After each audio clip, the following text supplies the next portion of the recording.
Bonjour à toutes et à tous. Je vais commencer par plagier quelques mots du président pour présenter le ping en extérieur, parce qu'il en a parlé en introduction, notamment pour rappeler que le programme fédéral, il a ambition que le tennis de table soit utile à la société pour un ping citoyen. Ping citoyen qu'on a retrouvé aussi, et c'est un signe, dans la création de la fondation lors de la dernière Assemblée générale. Avec la perspective quand même des Jeux olympiques et paralympiques de Paris 2024, l'objectif est de lutter contre la sédentarité et surtout de rendre la France une nation plus sportive. C'est la notion d'héritage, c'est pas juste de performer aux Jeux, c'est de rendre la France plus sportive dans le temps. Donc on est bien ici, et le développement du ping en extérieur va être un des éléments dans la performance sociale qui, comme ça a déjà été dit depuis le début de cette Assemblée générale, se complète avec la performance sportive. Et donc il y a plusieurs enjeux. Rendre accessible la pratique du tennis de table pour le plus grand nombre, on en a déjà parlé. On reste un sport encore peu visible, et notamment pour les clubs, avec des créneaux qui sont souvent contraints et dans des salles qui sont souvent fermées. Le deuxième enjeu, c'est de répondre à une demande du citoyen qui aujourd'hui veut accéder à une pratique sportive avec moins de contraintes, plus près, à l'heure qu'il a décidé, etc., etc. L'autre enjeu, c'est aussi de répondre aux enjeux des collectivités locales qui veulent contribuer en leur sein à l'amélioration du lien social et notamment du vivre ensemble. Donc forcément que pour la fédération, la conquête du ping en extérieur doit permettre de s'ouvrir à ce plus grand nombre, d'élargir la communauté et de fédérer, et on le dit régulièrement, les 3,5 à 5 millions de pratiquants occasionnels référencés dans ce pays. C'est pas par hasard qu'il y a encore 300 000 tables de tennis de table qui sont vendues au grand public par an en France, et l'utilité, ou l'utilisation en tout cas, des tables en extérieur dans l'espace public, mais aussi l'été dans les campings ou dans les centres de vacances. Donc la fédération elle a un rôle à jouer, le ping en extérieur doit accompagner le pratiquant qui vit cette expérience du tennis de table, aujourd'hui en toute liberté, de manière conviviale, ludique et intergénérationnelle. Donc le concept proposé par la fédération, il s'articule autour de 4 piliers.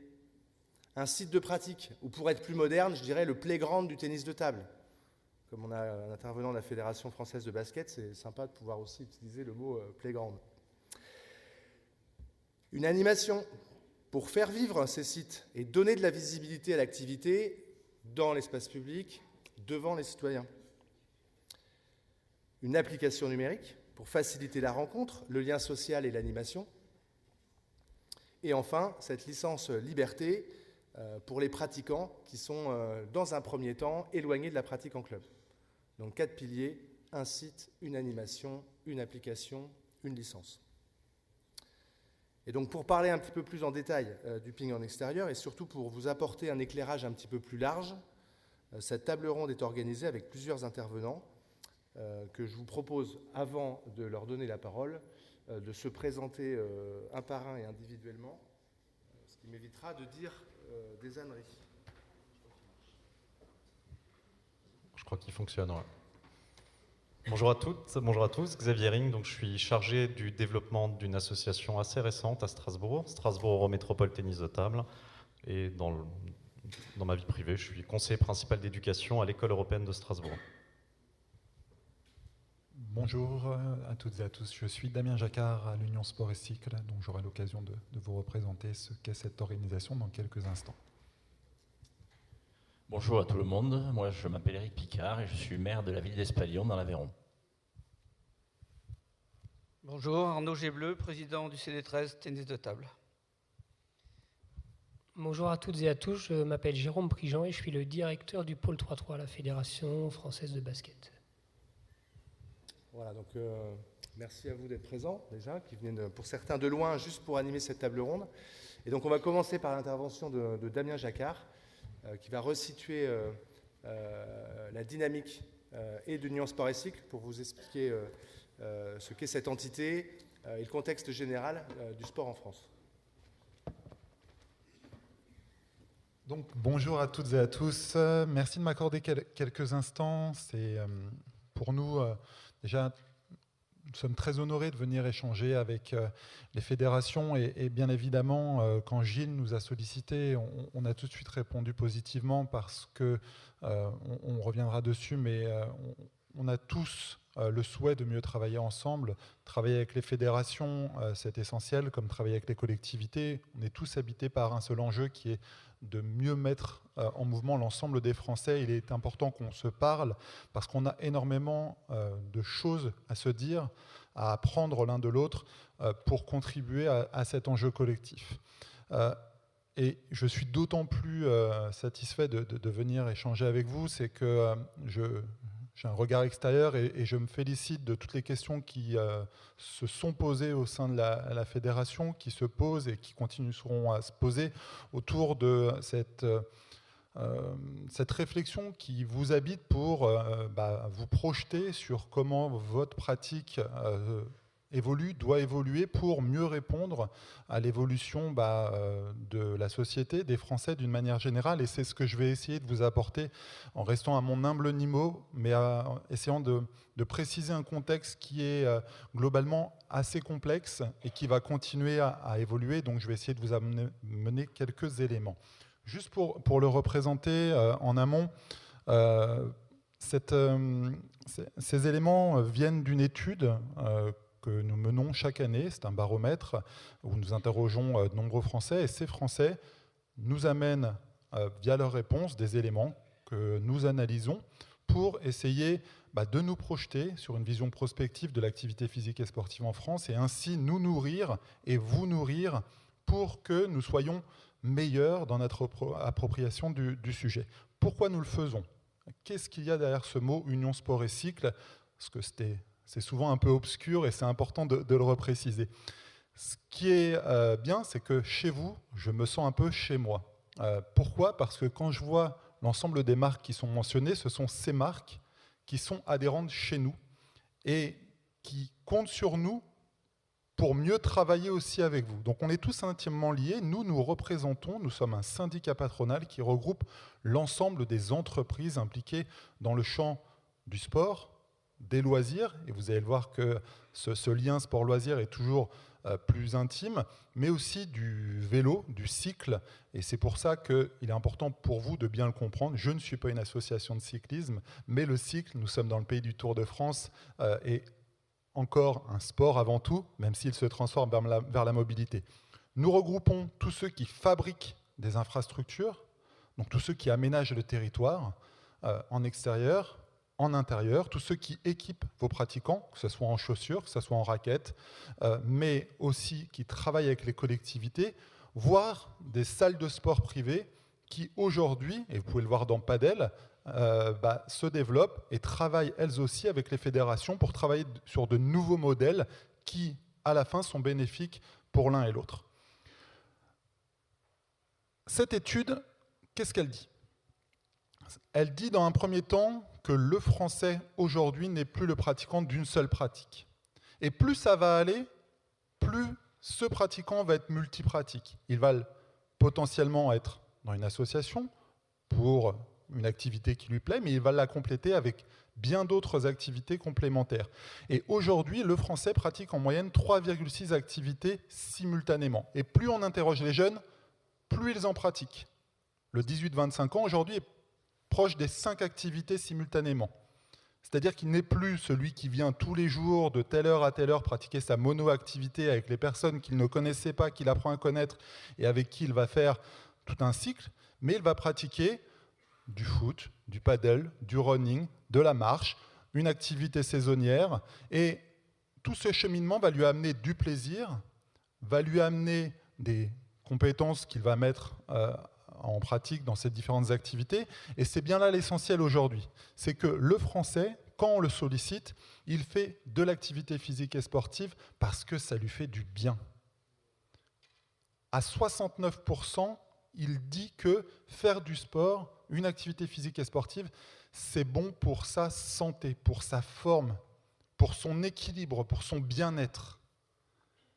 Et malheureusement, et pourtant je viens de là, de moins en moins pour la compétition. La compétition reste l'adage de certains, mais de plus en plus, ce qui l'amène, c'est le fait que quand il fait son activité, il prend du plaisir et il le ressent sur son quotidien. C'est essentiel à son équilibre.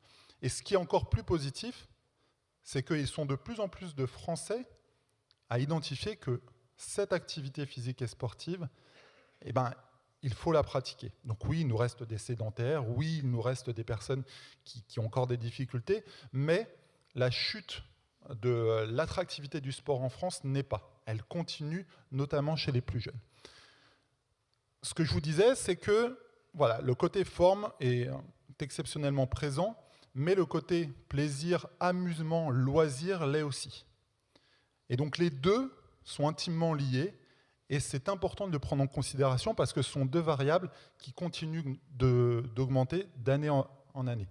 Cette étude est un baromètre, donc on est capable de la suivre d'année en année et de voir comment les champs évoluent.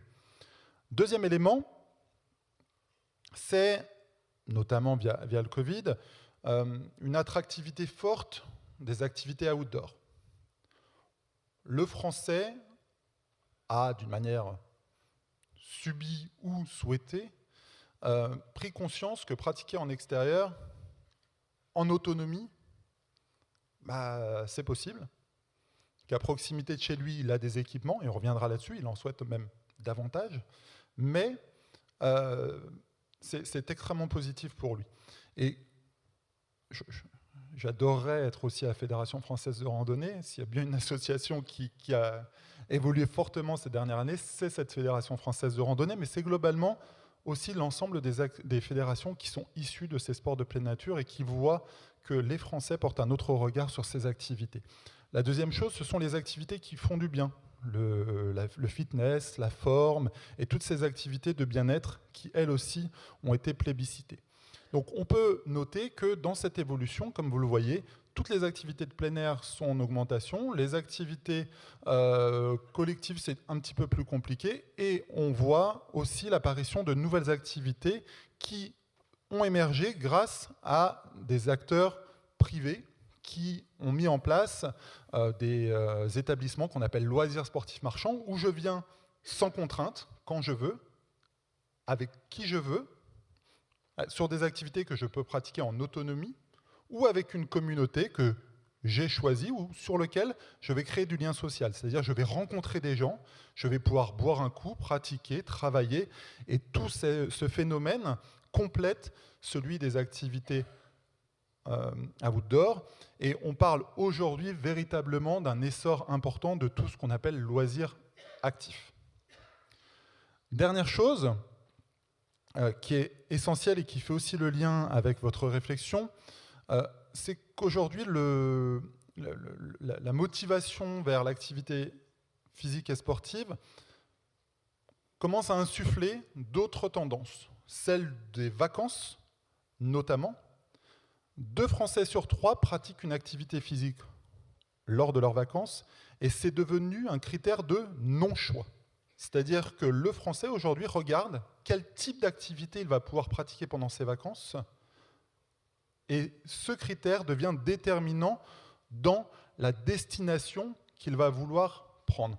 Et comme vous pouvez le voir,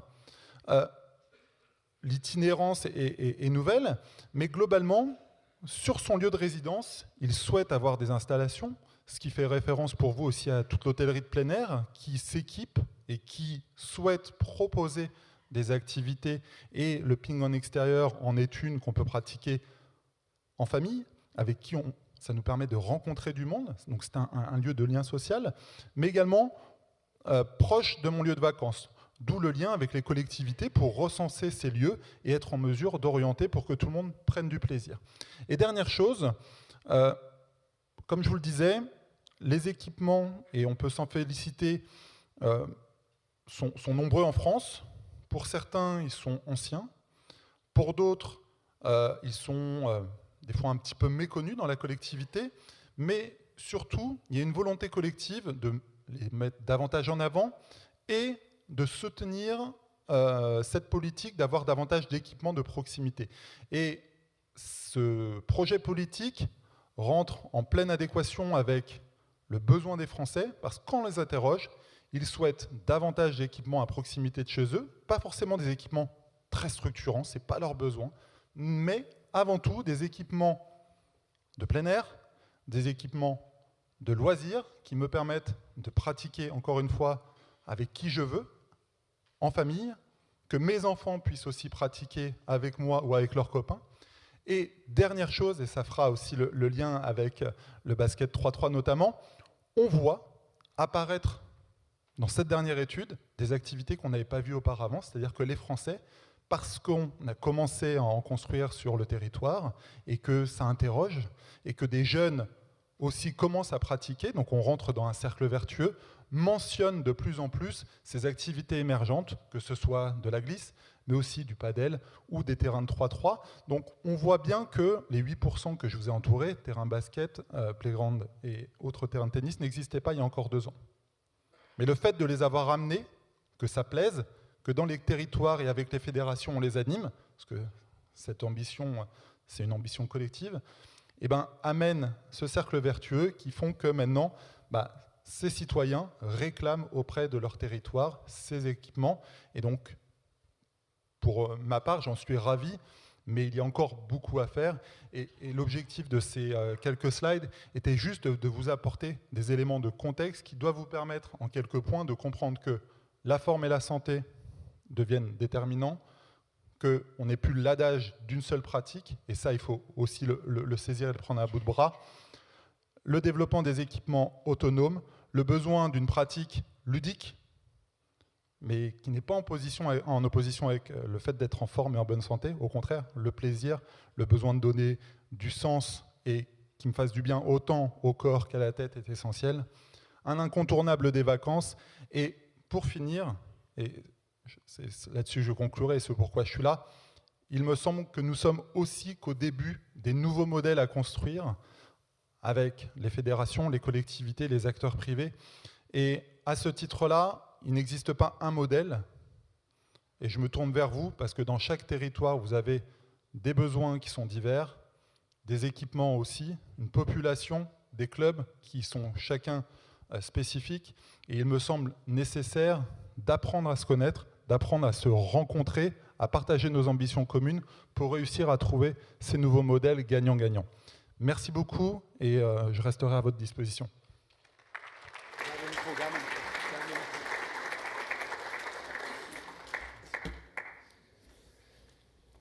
Merci Damien, on te garde avec nous et en fonction des questions d'ailleurs du public, sera forcément amené à pouvoir compléter certains propos. On va rester encore un tout petit peu à l'extérieur du tennis de table pour cette première question, et notamment donc pour Jérôme Prigent, directeur du développement du basket 3-3 à la Fédération française de basket. Première question, quelle complémentarité aujourd'hui à la Fédération française de basket entre cette pratique traditionnelle du basket 5-5 et aujourd'hui l'émergence du basket 3-3 ? Alors, le basket 3-3 est pratiqué, en tous les cas le 3-3 est pratiqué depuis très très longtemps sur les playgrounds et même dans les clubs de basket, à l'entraînement. Quand on n'est pas beaucoup, on joue à 3 contre 3. Mais à partir de 2010, il a commencé à être codifié et donc à se développer au niveau des compétitions. Et ensuite, en 2017, il a été accepté dans le giron olympique, ce qui a emmené une réflexion au niveau de la fédération de développement, puisqu'on a été mis en charge de le développer par le ministère. Donc, on s'est posé la question de savoir ce que ça allait nous apporter, cette nouvelle pratique.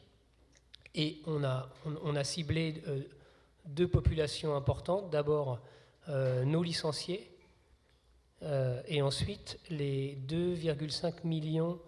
Alors, il y a moins de joueurs de ping-pong, il y a moins de basketteurs que de joueurs de ping-pong, mais 2,5 millions de joueurs, on estime à ce niveau-là, les gens qui pratiquent le basket sur les playgrounds. Donc, ils ont fait partie aussi de la réflexion. Alors, on a d'abord, la chose a été d'abord de proposer la discipline à nos licenciés, aux gens qui nous sont fidèles. Et la principale chose, c'est que, comme vous, on est contraint dans les gymnases par les créneaux. Et en plus, il s'avère que dans un grand nombre de clubs, on refuse des enfants. Voilà, parce qu'il n'y a pas assez de temps et d'animateurs pour les accompagner. Donc cette pratique 3-3, elle permet d'accueillir plus d'enfants parce qu'il faut moins d'animateurs pour s'en occuper. Et elle permet aussi de développer, d'amener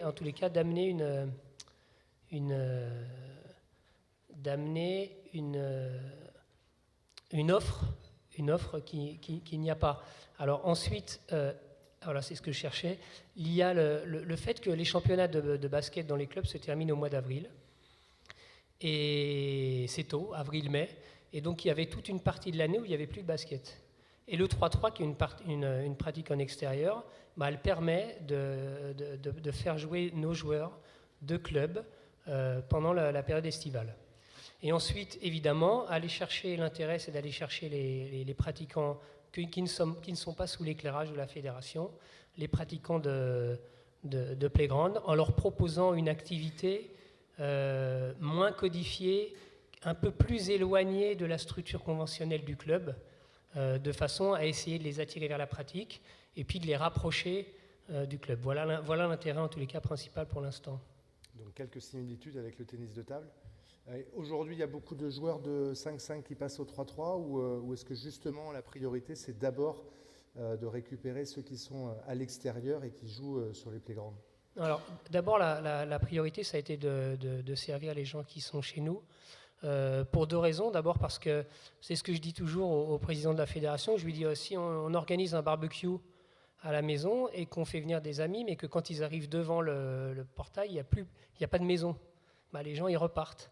Et donc l'objectif, ça a été de construire d'abord une offre complète avant d'aller chercher les gens à l'extérieur, de façon à ce que quand on va les accueillir, ils puissent pratiquer dans de bonnes conditions.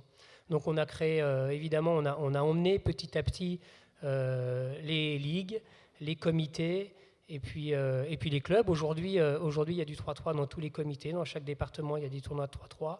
Nos clubs commencent à y venir de façon importante. Et ça nous permet d'être prêts pour accueillir les gens qu'on va aller chercher à l'extérieur. Mais on a quand même construit une compétition. On a construit un système de compétition très régulier et de façon à ce que chacun puisse trouver un tournoi ou une compétition à son niveau, près de chez lui. Voilà. Et aujourd'hui, 90% des compétitions qui sont organisées sont des compétitions de loisirs. C'est juste de la confrontation amicale, mais en tous les cas, ça marche très bien, puisque la saison dernière, on a organisé 1530 tournois sur tout le territoire. Merci Jérôme. Je reviendrai vers toi tout à l'heure. Je voudrais donner la parole à Éric Picard. Donc maire de la commune d'Espalion, tout le monde sait où est Espalion puisqu'il a accueilli le Ping Tour cet été, très très jolie petite commune de l'Aveyron, au nord de Rodez si je ne me trompe pas. Éric, quel intérêt pour justement une petite commune de créer un espace sportif en accès libre, ici notamment par rapport au tennis de table, mais sur cette notion un petit peu de vivre ensemble qu'on évoquait tout à l'heure. Alors d'abord, merci d'avoir souligné qu'on était une charmante petite ville de l'Aveyron. En fait, pour vous situer, donc Espalion, c'est une ville de près de 5000 habitants, qui est la ville la plus importante située la plus au nord de la région Occitanie. Et nous nous situons à égale distance de Clermont-Ferrand, Montpellier et Toulouse. Voilà, pour situer géographiquement où se situe Espalion. Notre ville axe beaucoup son développement sur l'image sportive. Nous avons 23 associations sportives, 2600 licenciés. Donc voilà, les clubs ne sont même plus en capacité, comme ça a été dit, d'accueillir, tellement on a de jeunes qui s'installent sur la ville. Et pour nous, en fait, l'intérêt d'installer des équipements sportifs à l'extérieur, alors je vais reprendre ce qui a été dit en préambule, c'est qu'effectivement, aujourd'hui, dans les pratiques sportives, elles changent. Beaucoup de nos jeunes, comme je viens de le dire, sont licenciés en club, mais pratiquent d'autres sports, et notamment des sports en extérieur. Donc nous avons déjà un city en accès libre, nos cours de tennis extérieurs qui sont en accès libre. Voilà, et c'est vrai que la population s'en empare régulièrement, surtout quand il fait beau. Nous avons aussi créé des espaces de trail, à tel point qu'un club apéro trail s'est créé, voilà, et qui fonctionne très très bien, et qui capte aussi des licenciés de clubs existants, et effectivement les pratiques sportives changent. L'intérêt pour la ville, donc effectivement, c'est de créer des espaces de convivialité autour desquels les gens se retrouvent, comme vous pouvez le voir d'ailleurs sur la photo qui est juste derrière moi, où il n'y a pas seulement des tables de tennis de table, il y a d'autres équipements qui sont autour. Et donc nous, en tout cas, c'est ce vers quoi on va s'orienter. C'est-à-dire que si on positionne des tables de tennis de table, et notre intention est bien là, à l'extérieur, elles s'intégreront dans des lieux sportifs extérieurs déjà existants, de façon à ce que les populations, quel que soit leur âge, leurs conditions physiques, puissent s'approprier ces espaces. Voilà. Puis pour le maire que je suis, voilà, je voudrais profiter pour dire un mot sur les programmes de proximité, puisque c'est quand même important. Nous, on a su s'en saisir, puisque sur ces programmes de l'ANS, sur ces 5000 programmes présentés, le dossier des tables de tennis de table auquel on va candidater sera le 3e. On a déjà été retenu sur 2 projets, notamment le pump track et puis la rénovation de nos salles relativement anciennes sportives. Oui, je comprends que l'objectif de ce PEP 5000 était bien de réduire l'inégalité d'accès aux pratiques. Et donc, c'est pour ça que d'ailleurs qu'en 2022, il y avait des critères d'éligibilité pour pouvoir installer ces sites de pratique, plutôt dans les territoires carencés.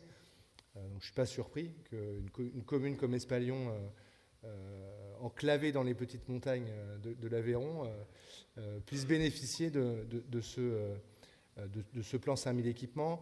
Qu'est-ce que ça représente financièrement pour la collectivité, ou quel avantage justement pour une collectivité de 5000 habitants de pouvoir bénéficier de cette aide? Alors, comme je l'ai dit, la ville s'investit beaucoup dans le sport. C'est une image de marque pour nous. Le budget de la commune, c'est quasiment 5 millions d'euros. L'intérêt de ces équipements sportifs, c'est qu'en termes d'investissement, c'est très faible. Ça permet d'installer de manière assez rapide, de manière très accessible, des équipements que les gens s'approprient très rapidement. Voilà, donc c'est là où est l'intérêt pour la commune, c'est peu d'investissement et un résultat efficace presque immédiatement. Merci. La parole à ton voisin de droite, Arnaud Gébleu, président du comité départemental des Bouches-du-Rhône. À l'échelon d'un département, quel intérêt pour le comité justement de s'engager dans le ping en extérieur? Et avant ça, je sais que les départements des Bouches-du-Rhône avaient déjà commencé un petit peu à initier le ping en extérieur. Est-ce que tu peux commencer ton intervention sur cette expérience? Oui, donc quand on en a parlé, je pensais avoir commencé en 2016. Mais finalement, comme on a fait les ping tours dès 2013, le premier ping tour, c'était ping en extérieur sur un jour. Donc en fait, on est peut-être plusieurs à avoir commencé le ping en extérieur le jour où on a fait le premier ping tour. Après, on en a fait beaucoup. En 2016, on était 1 an avant de faire les championnats de France à Marseille. On avait décidé de ne pas faire les championnats de France simplement, mais de toucher tous les publics et de développer tous les projets sur tous les publics. Tout à l'heure, Jean-Nicolas il a parlé d'approche systémique, ben c'est ça. Voilà, on avait décidé d'avoir une approche systémique. Donc on a rencontré une association d'insertion qui était partante pour construire des tables. Alors elles étaient en béton. Voilà. Béton, bois, métal. L'idée, c'était d'apprendre à des jeunes à fabriquer du matériel pour pouvoir se former professionnellement. On a monté les tables en 2016, je crois, les premières, et on a planifié de les animer au fur et à mesure. On les initiait la première fois avec un ping tour pour l'inauguration.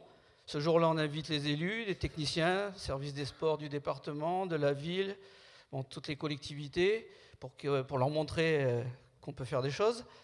Et ensuite, on planifie l'animation. Ça, c'était visé sur les quartiers prioritaires, quartier nord de Marseille, les plus célèbres de France, vous le savez, vous allumez la télé, on est hyper connus, nous. Donc vous savez où il y a les Kalachnikov, tout ça, et ben nous on met des animateurs sur des tables en béton. Voilà. À ce jour, je croise les doigts, on n'a jamais eu d'incident. Parce qu'une fois qu'on est dans un quartier, ben on est protégé. Ils nous laissent rentrer, donc si on peut rentrer, on est protégé, on peut travailler. Et du coup, alors on a animé ça, mais c'est le contrat de ville qui payait les animations. Donc la facilité pour nous, c'est que les encadrants, on avait de quoi les rémunérer. Alors, quand je dis on avait, je ne devrais pas dire ça parce qu'on continue à le faire. Hein. Ce projet, il vit encore. Donc depuis 2016, on est en 2022. Les financements sont presque devenus pérennes puisque tous les ans, c'est reconduit par le contrat de ville. Et donc on a lancé cette expérience. Alors, je ne sais pas si je peux anticiper quelques éléments positifs de cette expérience. Parce que déjà, aller dans les quartiers nord, tout le monde nous regardait. Il n'y a pas un club qui voulait y aller, hein. C'est le comité qui envoyait des éducateurs, le comité qui embauchait des éducateurs. Il n'y a personne qui voulait y aller. Mais en fait, après l'expérience, déjà tous les plus petits viennent régulièrement sur les tables. Comme il y a nos animations, on crée du lien. C'est-à-dire on n'a pas mis une table en béton, on l'abandonne. On est venu l'animer régulièrement. Donc chez nous, on a de la chance, il fait beau. Donc de mars à mi-novembre, fin novembre, on arrive à les animer. On a un inconvénient, c'est le vent, le Mistral. Vous avez dû entendre parler aussi de ce truc, le Mistral, c'est gênant. Il ne pleut pas souvent, mais on a du vent. Voilà. Donc ça fonctionne très très bien depuis cette époque-là.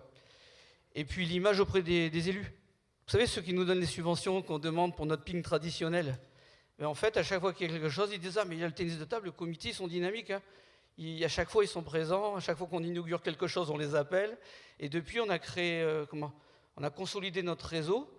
Et je veux dire, quand vous envoyez un dossier de subvention, si en plus ils savent que l'acteur il est opérationnel, il est fiable, c'est une image, c'est dingue ce qu'on peut gagner en image.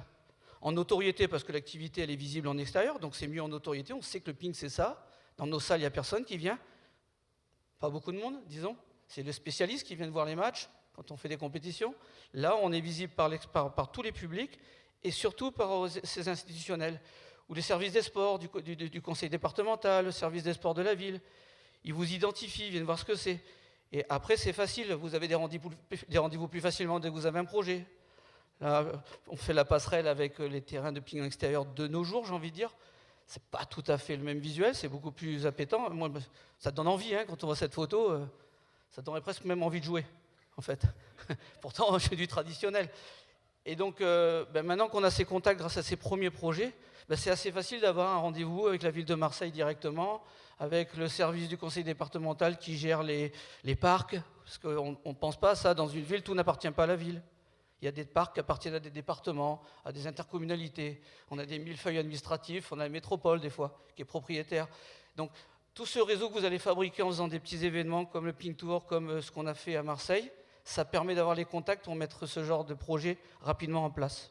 Voilà. Merci Arnaud. On va passer la parole à Xavier. Passez-vous le micro. Donc, Xavier est très engagé sur le club de Strasbourg Euro Métropole. Quel intérêt donc là pour le club de tennis de table d'aller animer en extérieur au service du club, et peut-être avant la genèse de comment le club se retrouve complètement engagé dans cette dynamique. Donc le Strasbourg Métropole Tennis de Table, que je vais abréger en CMTT, ça ira beaucoup plus vite.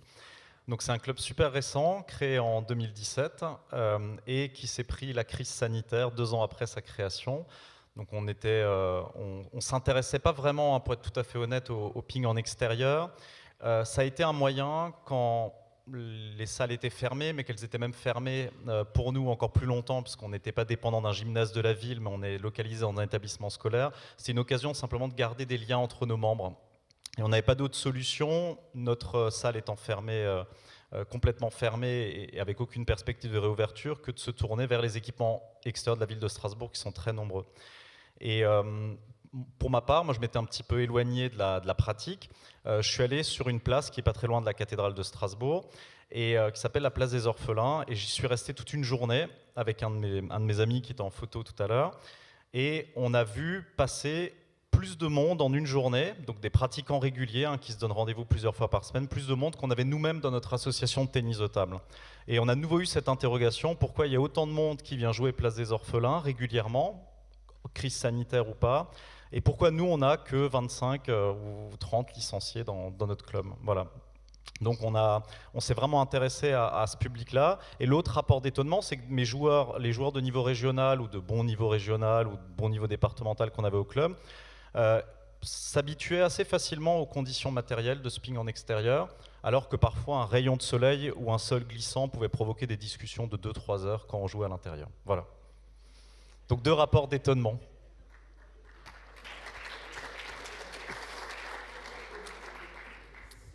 Et donc là, après cette première étape, quel intérêt aujourd'hui pour le club de continuer, puisqu'on peut jouer, maintenant on peut rejouer en intérieur. Donc quel intérêt de pouvoir continuer pour vous cette animation double entre l'intérieur et l'extérieur? Je disais avant, on y était allé plutôt humblement sur ces tables en extérieur, parce que la place des Orphelins, c'est 2 tables en béton et c'est ultra fréquenté. Et donc l'idée, c'était pour moi, pour nous, licenciés du club, de se mettre un petit peu au niveau, pas au niveau, mais de se mettre un petit peu à la place de ces joueurs en extérieur et d'essayer de comprendre ce qui les motivait dans l'activité. Et comme je disais, plutôt une posture assez humble. Et ce qu'ils recherchaient, c'était surtout de faire des matchs et des duels régulièrement, surtout en double, parce qu'il y avait très peu de place. Et nous, on s'adaptait un petit peu à ce fonctionnement-là. Et en s'adaptant à ce fonctionnement-là, on s'est rendu compte qu'au final, ce qui les intéressait, c'était ils avaient les mêmes intérêts que nous, c'est-à-dire apprendre, progresser, pour essayer de battre cet adversaire qui était en face ou ce double adverse à chaque fois. Et c'est là que ça devient intéressant, et c'est là que nous, en tant que club, on avait peut-être quelque chose à proposer et qu'on a réfléchi peut-être à modifier notre offre d'activité. Voilà. Un petit point de statistique des effectifs du club depuis cette dynamique? Avant la crise sanitaire, on était 25, et la saison dernière, qui a vraiment été un peu cette saison de sortie, on a quintuplé notre nombre de licenciés. Je pense que 70-75% des pratiquants venaient de ces contacts qu'on avait noués un petit peu partout, au Parc des Comtades, Place des Orphelins, au Parc de la Citadelle, voilà, dans tous ces espaces extérieurs. Alors Xavier, là, comme ça a l'air idyllique. Est-ce qu'il y a des freins? Et s'il y a des freins, comment vous les avez levés? Alors, les freins, je l'ai dit avant, en prenant l'exemple des joueurs de niveau régional qui s'adaptaient aux conditions de jeu, le ping en extérieur, je trouve qu'il propose plus d'opportunités que de freins, dans le sens où les conditions matérielles ne posent pas question, on s'adapte. J'ai vu à la place des Orphelins des joueurs déblayer de la neige, remettre le sable à niveau s'il le faut pour jouer, voire même installer des luminaires à 22-23 heures pour pouvoir jouer toute la nuit, voilà, quitte à parfois gêner les voisins. Mais voilà, ça, c'est pas un frein. Nous, ce qu'il a fallu faire, jeune association, c'était d'inventer un nouveau modèle économique. Donc, dès le départ, notre offre était la plus flexible possible. C'est-à-dire que la première étape, c'était d'aller aux tables et de jouer. Donc on a encouragé tous nos joueurs à sortir en extérieur. L'étape suivante, c'était d'organiser des tournées sur l'ensemble des tables en béton. Donc là, toujours pas vraiment d'action promotionnelle, mais simplement on se déplace sur l'ensemble de l'Eurométropole et on se fait connaître et on y va avec les maillots de notre club. Et la troisième étape ensuite, c'était de proposer des animations un petit peu plus structurées.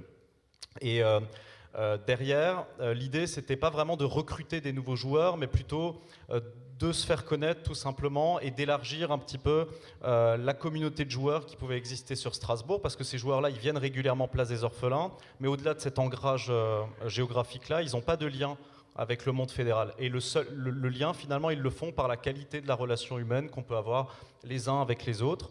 Et derrière, souvent, quand on leur parlait du club et qu'on leur expliquait un petit peu comment on fonctionnait, ce qui freinait, c'était il y a un certificat médical, mais voilà, il y a une cotisation, parfois quelques centaines d'euros, et donc il nous a fallu inventer un modèle. Donc on a un peu précédé la fédération puisqu'on a notre propre application pour l'instant, et un modèle très flexible avec des cartes d'abonnement. Il y a un étudiant un jour sur la place qui est arrivé au club pour la première fois et qui s'est dit moi quand je suis étudiant et que je vais faire des photocopies, j'ai une carte de photocopie. Est-ce que ça pourrait marcher aussi ici pour les séances? Et on l'a mis en place.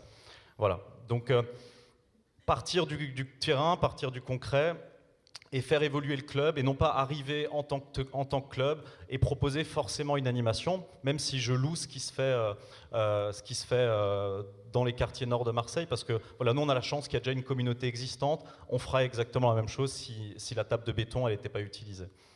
Voilà. Moi j'ai juste une petite question personnelle, vu qu'on a maintenant un partenariat avec Cornillot pour réhabiliter les tables. Est-ce que Place des Orphelins, ils seront prêts à avoir une belle table Cornillot Park à la place de leur belle table en béton? Justement, je pense que c'est tout l'enjeu qui a été explicité avant par le comité départemental des Bouches-du-Rhône. C'est un travail avec les collectivités. Donc nous, on est à la ville de Strasbourg, on est dans une ville frontalière, avec beaucoup de pistes cyclables. On a une nouvelle municipalité qui s'intéresse beaucoup à l'appropriation de ces espaces par les habitants. Et il y a eu une concertation, et il y a eu des oppositions entre certains habitants qui ne voulaient pas voir l'activité augmenter et les joueurs de la place des Orphelins. Et il n'y a pas eu les travaux qui étaient prévus, il n'y a pas eu le remplacement des tables. Et je pense que c'est là que nous, avec le comité départemental représenté par Nicolas Véjux, mais aussi avec la fédération, avec les partenaires matériels, on peut faire avancer les choses. Et là, on peut éventuellement aussi aider ces joueurs-là à s'équiper différemment, en négociation avec les habitants du quartier. On sera là début janvier, je crois. Justement, on va ramener la parole au comité départemental des Bouches-du-Rhône. Arnaud, comment là, en tant que président de comité, vous allez déployer ce dispositif et donc passer de cette animation dans les quartiers à une animation plus large, et quels sont aussi aujourd'hui les premiers freins qui existent et comment les lever? Donc nous, actuellement, dans les quartiers nord, il n'y avait pas les perspectives de pérenniser l'activité au sein du quartier, il n'y a pas de club. Dans le quartier nord de Marseille, si vous sortez du football, il n'y a pas de sport. Hein. Sport de combat, football, et ça y est, on a tout fait. Culturellement, ce n'est pas possible, on a essayé. Par contre, là, les perspectives, c'est d'aller sur d'autres lieux. Alors, peut-être d'autres quartiers prioritaires, mais qui sont plus accessibles et plus ouverts. Mais également, j'ai cru comprendre qu'il y avait la porte ouverte sur aller dans des lieux qui ne sont pas QPV, hein, ou pas des zones rurales. Donc là, ça ouvre des perspectives bien plus intéressantes. Pas qu'il ne faut pas aller dans les quartiers, puisque nous, on y va. Mais les gens iront plus facilement, selon les lieux, sur ces espaces. Donc nous, c'est quoi? C'est des nouveaux lieux de pratique. On l'a déjà évoqué, tu l'as évoqué tout à l'heure, hein, dans le discours préliminaire. C'est des nouveaux pratiquants. C'est un lieu qu'on va pouvoir... il peut y avoir des temps d'accès libre. On parle de la licence liberté. Il peut y avoir des moments que nous, on va animer, on va mettre des animateurs. Mais aujourd'hui, moi, par exemple, je déploie beaucoup le sport santé sur les Bouches-du-Rhône. J'ai des sites où, je vous ai dit tout à l'heure, pendant 8 mois, on peut travailler dehors, nous, facilement. Donc, on a l'habitude, dans le sport santé, quelle que soit l'activité utilisée, d'aller en extérieur. Là, on va pouvoir, nos programmes Ping Santé, on va pouvoir faire en salle par moment, surtout quand il ne fait pas super beau, quand il y a trop de vent ou quand il pleut. Et on va pouvoir faire des séances, utiliser ces espaces avec nos publics. Parce que c'est des nouveaux pratiquants. Les pratiquants du Ping Santé, c'est pareil. Hein. Ce n'est pas ceux qui font de la compète dans les clubs. On essaye de les faire dans les clubs, mais on pourrait leur donner rendez-vous là-bas. On forme par exemple à Marseille plus de 100 professeurs des écoles tous les ans dans le cadre du Ping. On travaille avec les collèges. Souvent, il n'y a pas d'installation. On est sur une ville qui est très très pauvre en installation sportive, bien plus qu'ailleurs.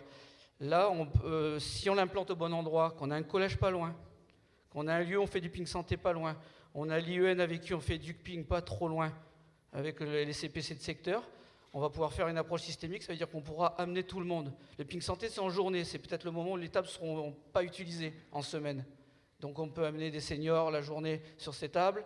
Donc on va pouvoir trouver, grâce à tous les projets, la possibilité de l'animer. On va faire comme si une salle spécifique. Vous vous rappelez, quand on a changé un club, une salle, machin, il fallait occuper la salle la journée. Les clubs, on ne savait pas. On savait faire que le soir, le mercredi, le week-end. Et qu'est-ce qu'on fait la journée? Les scolaires, on fait des cycles, on fait quoi? C'était ça il y a 20-30 ans.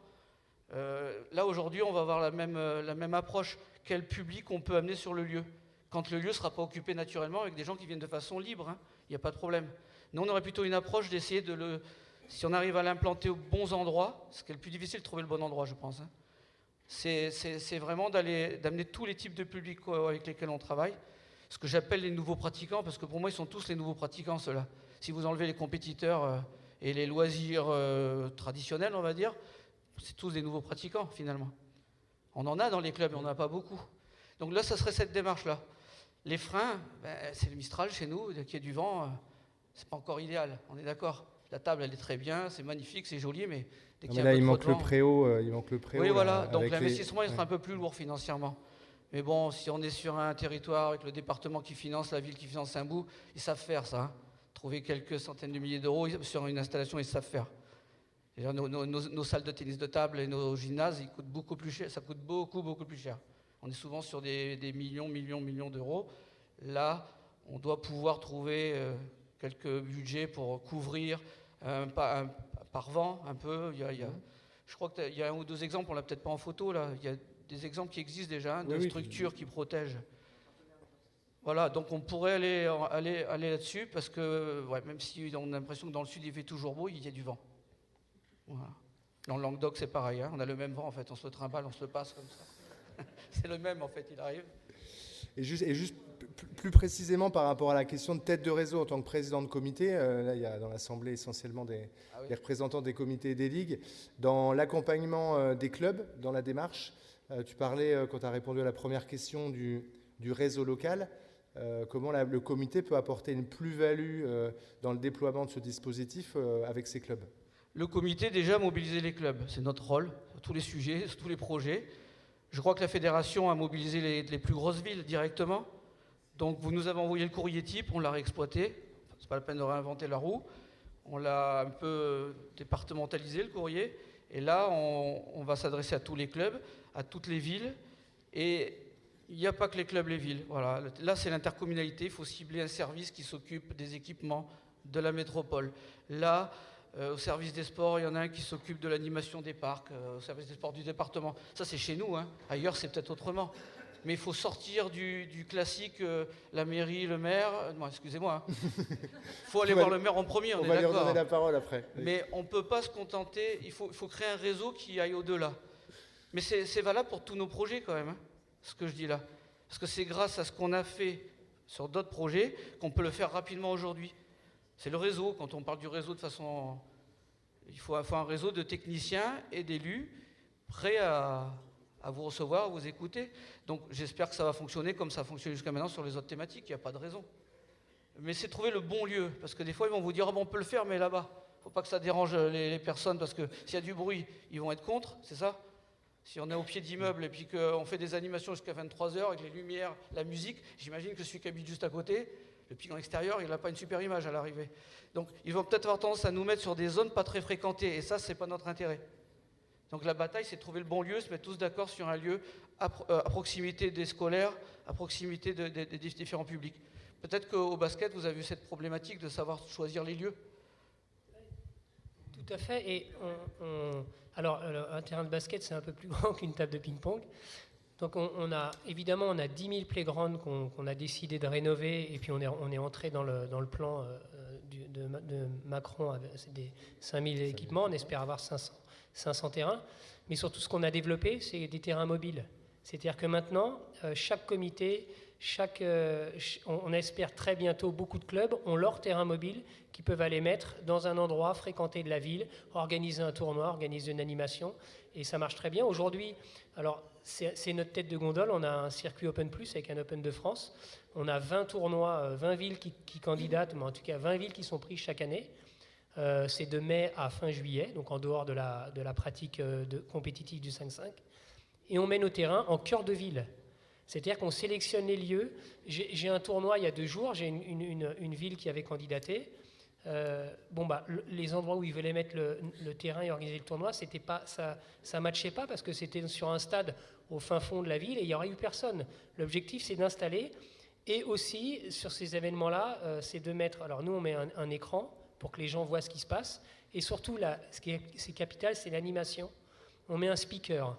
Quand je suis arrivé il y a 5 ans, j'ai vu les premiers tournois organisés et je me disais, mais ça se passe comment? On en est à combien? Parce que j'allais boire un café, je revenais. Et maintenant qu'il y a un speaker sur nos événements, les gens viennent et ils s'assoient.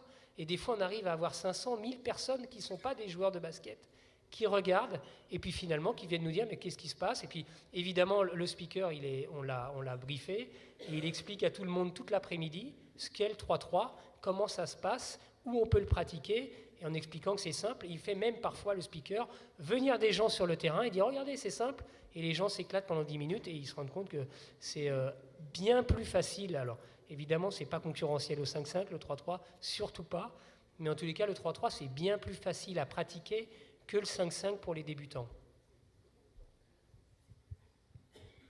Je te donne un exemple qui n'est pas du comité, qui peut vous nous intéresser. Moi, je suis d'Istres, on a la salle spécifique, on a le gymnase, on a le club de boxe, et il y a une sorte de city-stade, mais pas vraiment comme ceux qui sortent récemment. Il y a une vingtaine de gosses, de jeunes qui jouent au basket régulièrement, comme ça en accès libre, ou au foot. L'autre jour, les deux clubs, le tennis de table et la boxe, ont organisé pendant les vacances. C'est bien, vous jouez au basket. On a fait des séances découvertes, mais comme ça, à l'improviste, de boxe, de tennis de table. En fait, on peut profiter du fait qu'il y a quelque chose comme le basket qui attire des ados, ados, jeunes adultes, pour pouvoir aussi leur proposer de venir dans la salle, parce qu'on se disait comment on fait pour venir dans la salle. Si on a ces terrains où il y a...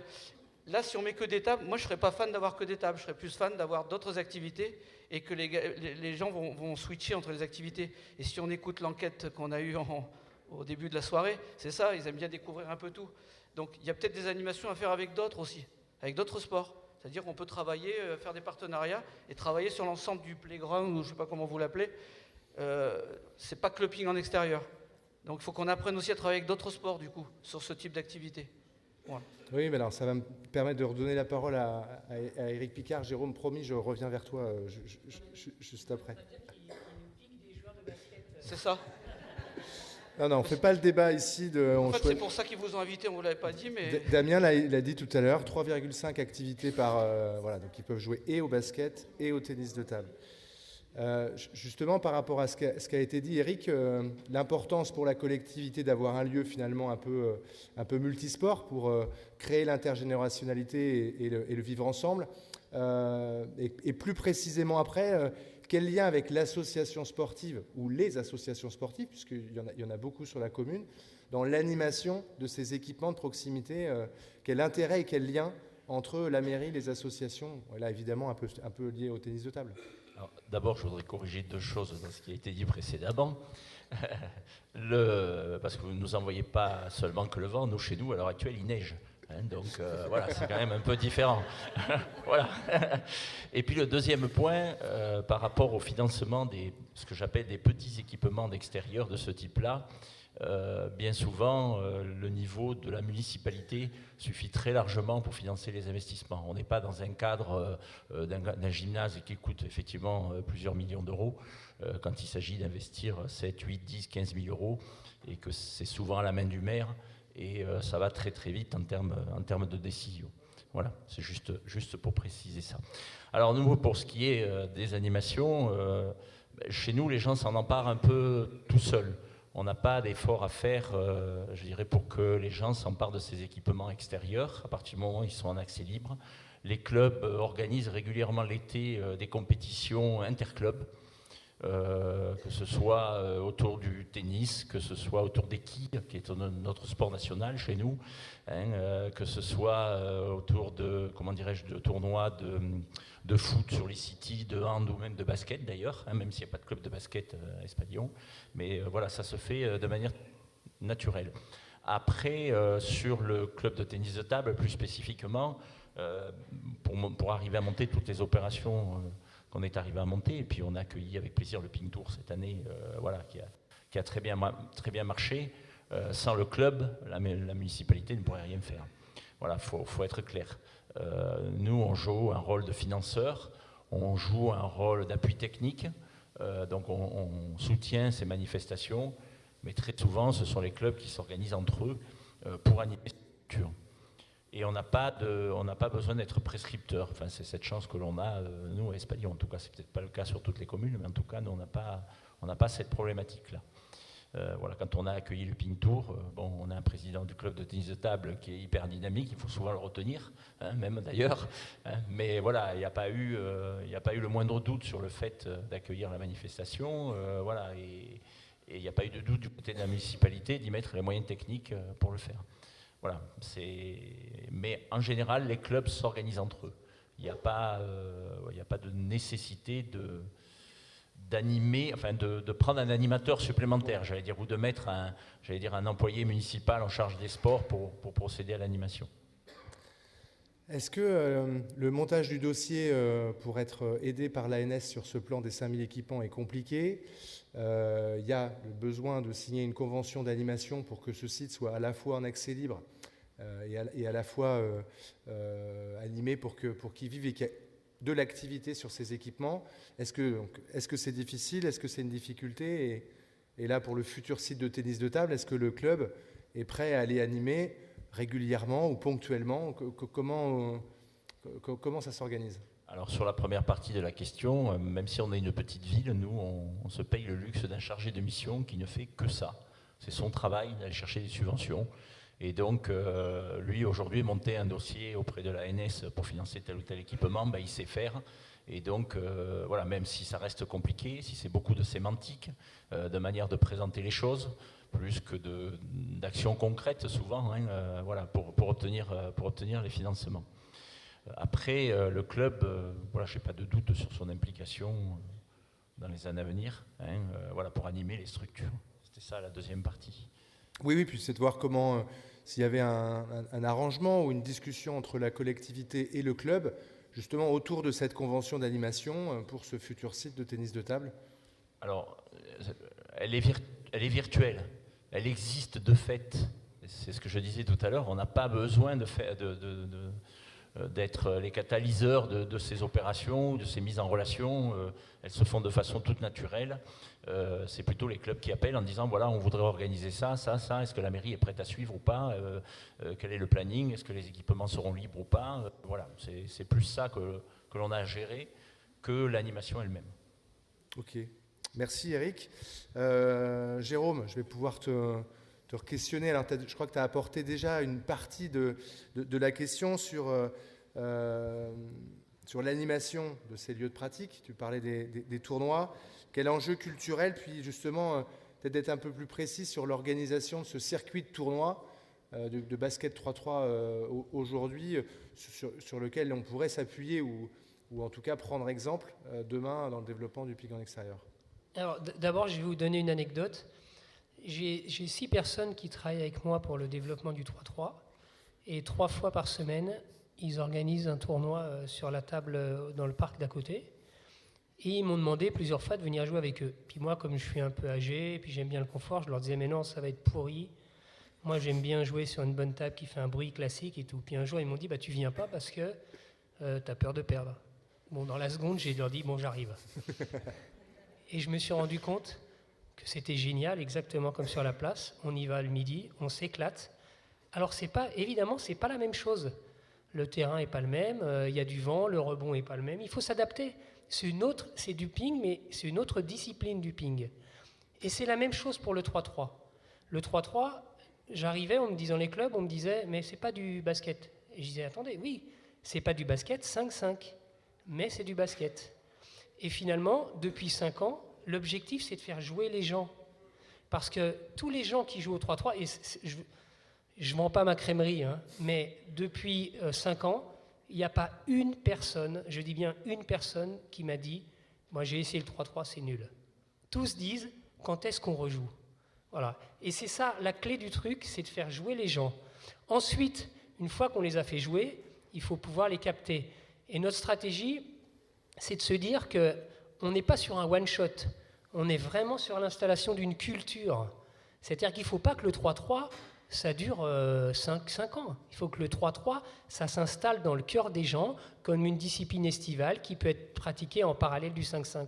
Et c'est vraiment ce qu'on essaie de faire. Donc, on a un président qui va très vite, mais on essaie de se hâter. J'essaie toujours de lui dire, il faut se hâter lentement. Voilà, pour que les gens s'approprient la discipline dans les clubs, découvrent le jeu, découvrent même leur façon de jouer à eux, parce que nous, évidemment, on leur propose des tournois, parce que c'est très important. On leur propose des tournois, mais ce sont des tournois de petit niveau, c'est de la confrontation. Et les gens s'éclatent. On le voit, par exemple, sur notre circuit de tournoi Open Plus qu'on a installé, on fait un tournoi entreprise à chaque événement. Et les gens qui viennent jouer en entreprise, ils s'éclatent. Et il y a des gens qui savent, comme moi, par exemple, qui ne savent pas jouer du tout au basket. Mais l'avantage du 3-3, c'est que tout le monde touche la balle, c'est festif et tout le monde s'éclate. Et les gens viennent nous voir à la fin, ils nous disent mais, comment on peut jouer, est-ce qu'on va recommencer? Ils vont voir la personne qui organise le tournoi dans le club, comment ça s'organise.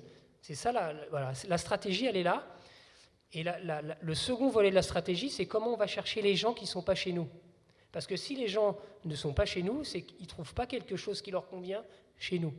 Donc l'objectif, c'est une réflexion qu'on a actuellement, c'est de se dire, les clubs n'ont pas forcément le langage, les éléments de langage pour aller parler à ces gens-là. et les gens du playground n'ont pas forcément envie de les entendre leur parler.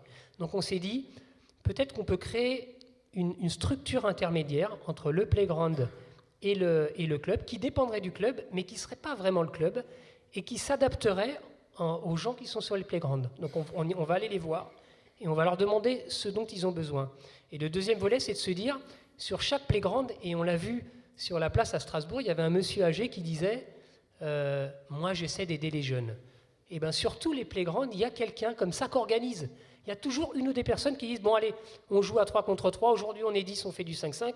Ben, ces gens-là, on va aller les voir, et on ne va pas leur amener un truc pondu à Paris et qui va descendre sur les territoires, on va les voir, on va dire on veut vous aider, est-ce que vous voulez qu'on vous aide, et de quoi vous avez besoin? Et on va essayer par là de créer, d'inventer un diplôme d'animateur playground. Et cet animateur playground, ce qui est pas mal, c'est qu'il pourrait être issu du playground, travailler avec le club, donc peut-être faire des heures pour le club d'animation, et aussi travailler pour la collectivité, parce qu'on cible aussi les collectivités, donc travailler avec les associations de la ville et développer comme ça. Voilà à peu près la stratégie. Mais le cœur de la stratégie, c'est de se dire on installe une culture. Voilà. Ça, c'est une culture. Ça peut devenir une culture, ça peut être codifié de façon légère, mais ça peut être codifié, des tournois. Les tournois de basket, aujourd'hui, c'est déclaratif. Les gens homologuent leurs tournois, ils vont sur la plateforme de la FIBA, ils mettent leur tournoi et ils se débrouillent. Aujourd'hui, vous avez un playground autour de chez vous, vous pouvez organiser votre tournoi de 3-3 sans le club. Vous pouvez avoir cette démarche-là. Et donc, c'est la parole qu'on essaie de transmettre. Voilà. Merci Jérôme. Je vais redonner le micro à Xavier qui voulait rajouter un petit élément. Un tout petit élément, c'est que forcément au début on s'est demandé comment ça se finance, parce que forcément il y a toute une économie à mettre en place, parce que autant on a imaginé comment on pouvait financer un entraîneur ou rétribuer un entraîneur pour le tennis de table à l'intérieur. Et à l'extérieur, on a essayé d'inventer des nouveaux modèles avec ces micro-entrepreneurs qui sont de plus en plus nombreux, donc aussi avec du participatif, c'est-à-dire qu'ils ont des propositions et c'est chaque participant qui participe individuellement avec un coût situé généralement entre 5 et 10 euros. Et donc il y a aussi un aspect motivant pour le cadre technique quand il va à l'extérieur et qu'il propose de la prépa physique en plein air, des tournois en plein air. On a vu du panier de balles en extérieur, on a vu des leçons individuelles en extérieur, des choses qu'on n'aurait pas imaginées dans nos représentations. Et ce volume-là, aujourd'hui, ça s'est traduit, et ça sera mon dernier mot, par un emploi au club. Donc on est très content d'avoir un jeune apprenti qui travaille à temps plein et dont 20% du temps de travail est accordé à l'animation du tennis de table en extérieur sur sa proposition. Merci. Merci à vous. Est-ce qu'il y a des questions justement là Profitez des intervenants. Voilà, une question. Alors le micro, c'est quel le micro qui se promène?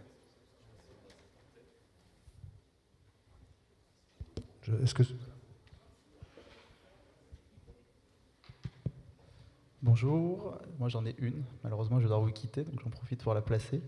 C'est pour monsieur. Vous parliez de difficultés de gens qui étaient assez réfractaires sur le quartier. Comment on fait face à ces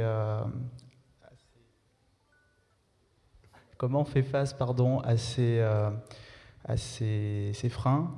Est-ce que le fait de mettre un encadrement ponctuel est déjà suffisamment rassurant, ou est-ce qu'on laisse faire et puis ces gens-là constatent que ça va bien? Voilà. La ville de Strasbourg a trouvé un petit peu la solution, parce qu'elle est en train de penser à réaménager un certain nombre de places, à casser des murs pour ouvrir des cours d'école justement au centre-ville, ou à installer des structures de ce type-là dans les parcs. Et ce qui fonctionne bien, c'est les concertations. On donne rendez-vous aux habitants et aux différents acteurs et on se met un petit peu d'accord ensemble, quoi. Après, on fixe des règles. Forcément, la place des Orphelins, la Cruteno, c'est le 6e quartier le plus fréquenté en nombre de personnes en France. Il y a une statistique qui est sortie récemment. Donc forcément, il faut à un moment donné, tout comme pour les lieux de nuit, réglementer un petit peu la pratique. Mais je pense que quand on discute ensemble, on trouve des solutions et ça casse les représentations. La personne âgée qui est à la fenêtre et qui râle, à partir du moment où elle est descendue et qu'elle a discuté, on a déjà fait la moitié du chemin. Ouais. Mais en tout cas, elle peut imaginer autre chose de sa fenêtre, et le fait de descendre et d'en discuter, ça elle imagine autre chose, il y a des personnes en face, il n'y a pas juste une silhouette ou voilà, une imagination qui imagine autre chose, quoi. Merci. Est-ce qu'il y a d'autres questions? Plus de questions, tout le monde a été clair. Si je dis un petit mot de la fin, Maxime, qui a été présenté tout à l'heure, est à votre disposition, répond au téléphone. Vous avez sur le site de la Fédération l'ensemble des documents, et donc un petit peu plus que la photo qui vous a été projetée. Si on écoute tout le monde, on peut imaginer donc demain l'émergence d'une nouvelle discipline, d'un système de compétition, à l'instar du 3-3, et qui émergerait justement directement des joueurs et de la manière dont ils joueraient. Donc, petite projection où l'Italie s'est engagée à organiser un tournoi de tennis de table en extérieur. Ce n'est pas un championnat d'Europe, sur lequel la France participera. Donc en septembre 2023, on aura la chance de pouvoir vivre la première compétition européenne de ping en extérieur. Quel matériel, quelles règles, je vous dirai ça plus tard. Donc vous, n'hésitez pas à vous mobiliser dès maintenant. Et puis mon petit mot de la fin, ça sera pour mon binôme politique Carole Sèvres, qui n'avait pas pu être là aujourd'hui, et que je remercie de me contenir parfois ou de m'orienter d'autres moments. Merci à vous surtout de vous être déplacés et d'avoir partagé votre expérience.